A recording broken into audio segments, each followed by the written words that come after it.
C'est ça que nous n'acceptons pas. Nous n'acceptons pas l'intolérance, voire l'impolitesse envers les musulmans qui célèbrent le Mawlid. Ça, on ne peut pas l'accepter. Vous savez pourquoi on ne peut pas l'accepter? Parce que l'impolitesse, l'incompréhension, le rabaissement, le mépris, le dénigrement, l'attaque, la guerre et la bataille contre ceux qui célèbrent le Mawlid, elle ne se limite pas qu'aux musulmans qui célèbrent le Mawlid. Parce que les musulmans qui célèbrent le Mawlid ne font que suivre l'avis de grandes sommités de l'Ummah. Donc en dénigrant ces musulmans-là, en rabaissant ces musulmans-là, en partant à la bataille contre ces musulmans-là, implicitement, nous sommes en train de rabaisser, de dénigrer, d'être impolis, de partir en bataille et en guerre contre ces grandes sommités-là. Hein? Ceux qu'on a cités et ceux qu'on n'a pas cités. Ceux qu'on a cités et ceux qu'on n'a pas cités. Excusez-nous de suivre Ibn Hajar rahimahullah. Excusez-nous de suivre Suyuti rahimahullah. Excusez-nous. Ou alors, qu'est-ce qui peut bien être reproché aux musulmans qui suivent ces gens? Il ne faut pas suivre les hommes, il faut suivre le prophète sallallahu alayhi wa sallam. Ah, c'est un argument qui est avancé également. On ne suit pas les hommes, on suit les textes. Mais ces textes-là, comment je vais faire pour les comprendre de moi-même?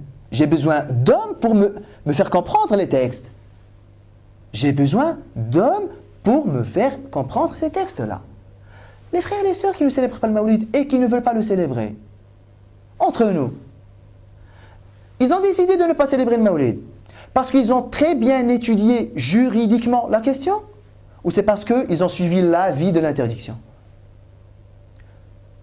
Ben, je prends la responsabilité. En tout cas, pour certains frères et pour certaines sœurs, ils n'ont fait que suivre l'avis. Alors, comment vous expliquez que des frères et des sœurs francophones qui ne savent même pas lire l'arabe, comment voulez-vous qu'ils étudient juridiquement la question-là et qu'ils déduisent eux-mêmes des prescriptions à un statut juridique? Il y a des frères et des sœurs, ils ont des lacunes dans la langue arabe, qui est l'outil juridique numéro 1. Comment des frères et des sœurs qui ont des lacunes dans la langue arabe déjà, peuvent-ils dire que le Mawlid est interdit en se basant sur les textes? Non, dites-nous plutôt, vous vous êtes basé sur l'avis qui prône l'interdiction. Que nous ne condamnons pas, on ne vous le reproche pas. Mais nous n'acceptons pas que vous reprochiez aux musulmans qui ont décidé de suivre les savants qui ont prôné la permission du Mawlid. Surtout lorsqu'on sait, et c'est ce qu'on a tenu à faire aujourd'hui, que cet avis-là de la célébration du Mawlid, il ne tombe pas de nulle part. Il n'a pas été parachuté de nulle part. Il repose sur des arguments juridiques.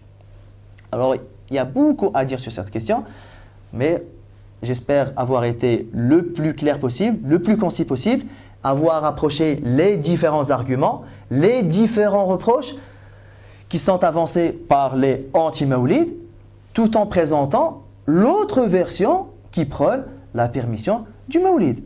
On ne cherche finalement pas à convaincre quiconque, mais on se doit de proposer ça aux musulmans pour que chacun suive l'avis qui lui convient en toute connaissance de cause.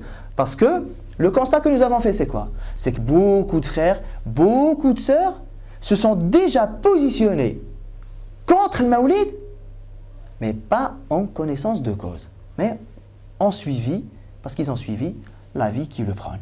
Là, nous, on a juste désengagé notre responsabilité avec Allah Ta'ala.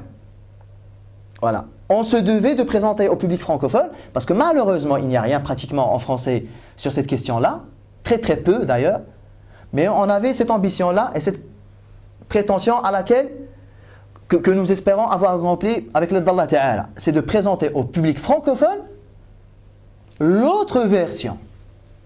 Parce que qu'est-ce qui circule sur le net? Qu'est-ce qui circule par-ci par-là? C'est l'avis de l'interdiction. Voilà. On propose l'autre version. Maintenant, alhamdoulilah, que les uns décident de célébrer le Mawlid ou pas, mais au moins que ça se fasse en toute connaissance de cause. Que ceux qui décident de le célébrer, voilà pourquoi. Que ceux qui décident de ne pas le célébrer, qu'ils sachent que les autres n'ont pas spécialement tort. C'est ce qu'on voulait montrer aujourd'hui. Et on demande à Allah Ta'ala la sincérité dans ce que nous disons, dans ce que nous faisons, et qu'il en soit de même pour les frères et les sœurs. On veut juste la face d'Allah Ta'ala, et on présente les choses aux musulmans. Wallahu Ta'ala alam. وصلى الله وسلم وبارك على سيدنا محمد وعلى آله وأصحابه وأزواجه وآل بيته ومن سار على سيره إلى يوم الدين وآخر دعوانا الحمد لله رب العالمين.